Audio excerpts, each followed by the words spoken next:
خبر شامل کرتے ہیں ENN نیوز نمائندہ عامر اعجاز عباسی کی۔ Murree municipal corporation employees union election 2021 تحصیل مری امپلائیز یونین الیکشن کی گہما گہمی عروج پر۔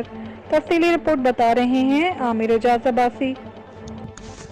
جی بالکل، اس ٹائم میں موجود ہوں ملکہ کوثار مری مار روڈ جناح ہال کے بالکل سامنے۔ Murree municipal corporation employees union election 2021 تحصیل مری امپلائیز یونین الیکشن کی گہما گہمی عروج پر ہے۔ تمام دڑے اور گروپس زور و شور سے اپنی الیکشن مہم چلاتے نظر آتے ہیں۔ تاہم اب تک کی تازہ صورتحال کے مطابق اس مہم میں فی الوقت مزدور اتحاد گروپ کا دڑا انتہائی مضبوط دکھائی دیتا ہے، جس کی مثال حالیہ جلسے میں دیکھی گئی۔ مزدور اتحاد گروپ کی طرف سے نوید احمد عباسی صدر نامزد کیے گئے ہیں، جبکہ اس عہدے کے لیے ان کے نائب صدر نصیر احمد عباسی ہوں گے۔